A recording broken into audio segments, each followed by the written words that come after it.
So I noticed on my YouTube I haven't really gone forward with the about my service dog series, and I think it's time to do another video. I do apologize in advance if I sound a little off, like if my language capability is a little mucked up, because I am in the right phasing, and Taro has alerted to me several times this morning about my state of mind. So I'm probably oozing out with different chemicals and different hormones. And first and foremost, if you have cortisol oozing out, that's way too much, and she alerts. That's pretty much saying that I am going to be prone to panic attacks. So I might start freaking out at a pin drop. So that's one of the things I have to deal with my disorder. And I know that putting it out there is a little bit public, and I don't want to share too much about my private life, but I am disabled in that sense that I suffer from panic disorders, and the mind does not understand the difference between something that's a threat and a non-threat. And so right now, Taro was, well, not right now, but earlier this morning, Taro was saying you feel threatened and you're leaking out cortisol or something that's freaking you out. You're probably not good to go out that much today. And so I'm trying to spend the time at home.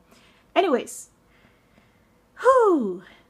So we need to talk about her time as a search and rescue dog. She never certified as a search and rescue dog. She took a couple tests, but she never really did any more than that. Because by the time that if she would have taken tests, she didn't display the kind of working behavior that I was expecting out of her. We did search and rescue for about 3 years, and she washed out just earlier this year in January. She has shown a very uneven work ethic in search and rescue, and I think it correlated with my condition getting worse. So let me explain a little bit. She was about 4 or 5 months when I took her into search and rescue. The first place that we took her to was the statewide association. It's called CARTA, and we stayed there for about 2-3 years. We were able to get our apprenticeship, and if you have any questions about how you train a search and rescue dog and how you get started, the link is on this website or on this video. So I'm going to include that link so that if anybody who's interested. Bottom line, it's very hard to train a search and rescue dog, as well as very expensive.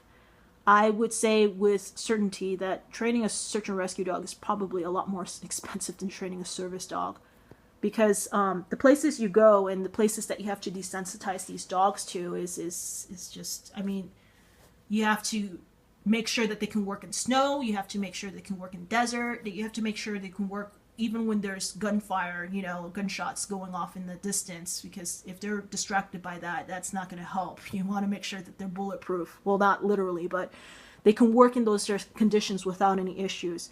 For the trailing dogs and area dogs, you still have to train them in public as well. So that's where a lot of her work was already laid on. That doesn't make any sense. That's where her foundation work started.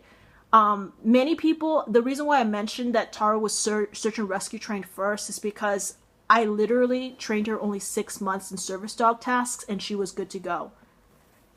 That's bottom line. So you're thinking, how the heck do you train a service dog in 6 months? She had a lot of overlap from her search and rescue training. She's been working out in public since she was 4 months old. I mean, her first urban trail, I had control of her because she was on a leash, but still, she was working out in public and she knew she had a job to do. So anyways, she started search and rescue training at 4 months, and we started with CARTA. We had some really great people surrounding us and helping us out. My mentors back in Los Angeles, I give them I tip my hat off to them, because they really helped me out in shaping Taro as the dog she is now. Unfortunately, she isn't a search and rescue dog. I had every hope, and they had every hope that Taro would be too. They really thought that she would make it and be a really great search and rescue dog. We started out in trailing, that scent-specific trailing. So pretty much you take a sandwich bag and you have some scent article, and you open it up, they sniff it, and they associate that with, okay, I'm going to go work now. I'm going to find wherever this guy went. She did fantastic for the first 2 years. We got our apprenticeship, but then things started going downhill from there because my job situation wasn't that solid. Financially, like I mentioned before, search and rescue work is very expensive. So I couldn't, I mean, I had some financial obligations that I had to think about, and we were also moving because, there was no way about it. So I went on this weird phase of quitting and joining and quitting and joining.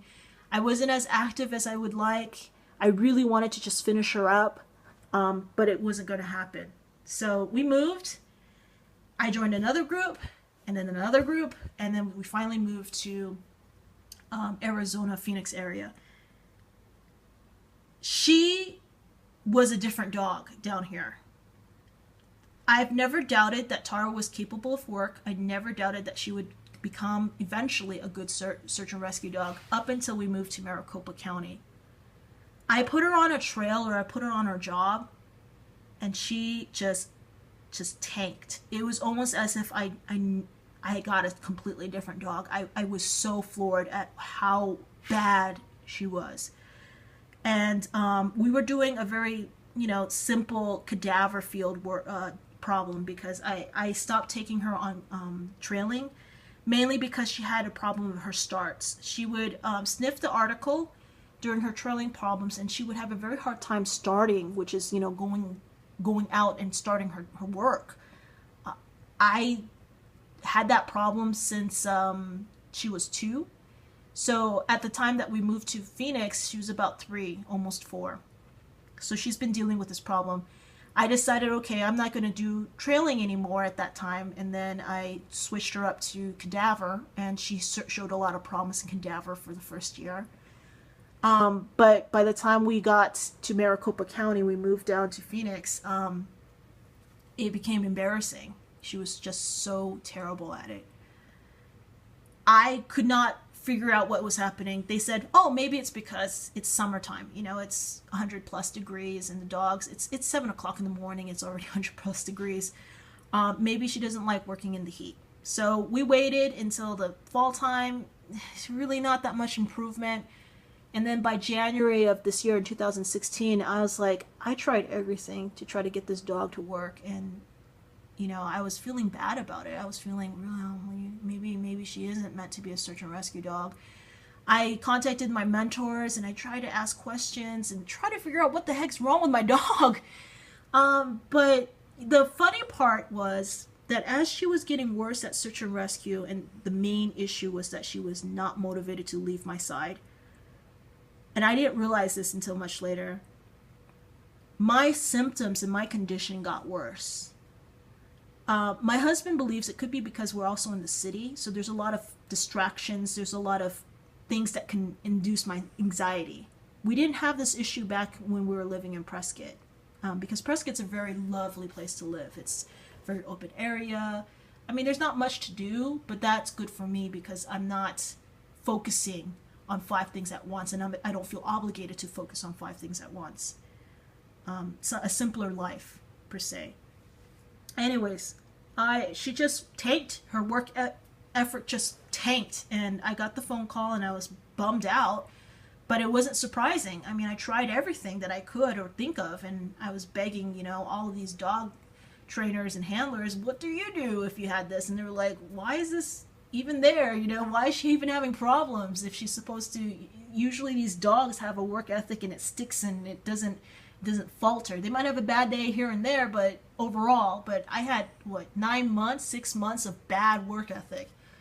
So with a tearful goodbye, I guess, I took a break from search and rescue yet again, and I was coming to terms with the fact that she was going to be a pet, and I was okay with that. We took her out just the same. We still had her. She's still my dog. I was good with that. But my condition got worse, and it got to the point where I was put on medical leave. I had a problem at work. I don't like talking about it too much because it's, to me, it's embarrassing, but it shouldn't be because now I have my answers. Now I have a course of action that I can take. But yeah, I was put on medical leave, and then I got answers. I realized that I've had this issue for many years, and now I'm finally getting some treatment. And my doctor said, "Oh, so why are you here?" And it was actually because a search and rescue colleague drove me there to the doctor's office. And I told him, like, yeah, I really wanted to continue doing it, but my dog doesn't want to do it. And he brought up the idea of, huh, so she does scent detection. Yeah. Did you know that dogs can do scent detection for your issues? And I said, huh. He said, give it a try. See what kinds of things you can do. Research it a little bit. Here's a couple of websites. This is, based on other people's opinions and, what they did. And see if she'd actually take to it. Okay. Started looking into things. Trained her for a month. One of her first tasks, and a lot of service dogs do this as first task, is deep pressure therapy. It's pretty easy. They just sit on your lap or something on command. And then I started my panic attacks. I started collecting my saliva and training her for scent. And my gosh, she just nailed it. And I realized then and there that Taro has been trying to tell me this whole time, search and rescue is great. I love it. I still support it. I still am interested in how to train a search and rescue dog, but with the condition that I have now, I don't know if I can ever go back to it because of my issues. It's better for me to spend my time training a service dog for myself because of my issues versus, going out there and risking everybody's lives. Because if I panic in the middle of nowhere, it's going to be bad.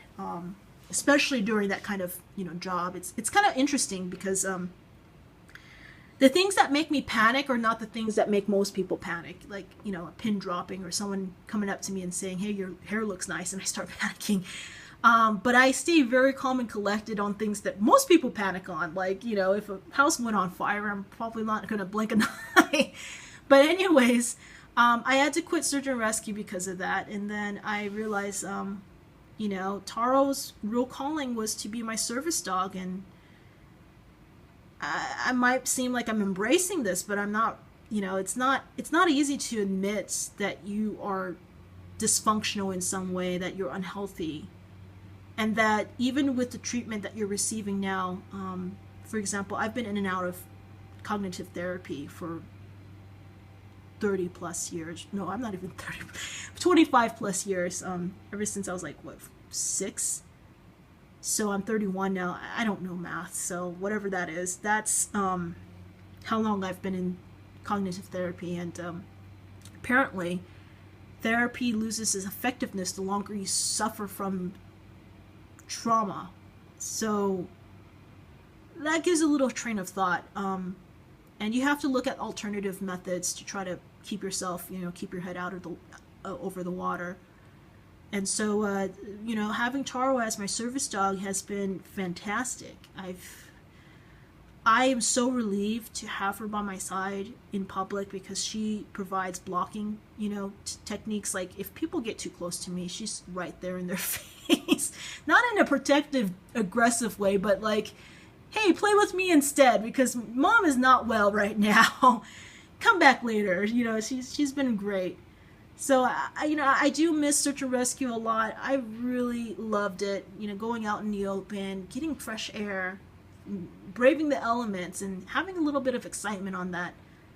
But it's kind of weird how these dogs take you on journeys that you never really expected. I was not expecting this at all. This is the last thing I wanted. Like I mentioned before, I didn't want a service dog because it meant that I had a disability. And then, me coming to terms with that, coming to terms that I'm not functional like everybody else, that I'm going to have issues, that I have to think of 3 different other ways to, get around certain problems and certain everyday things. That's something that I'm still struggling with now, but at least I've got my dog.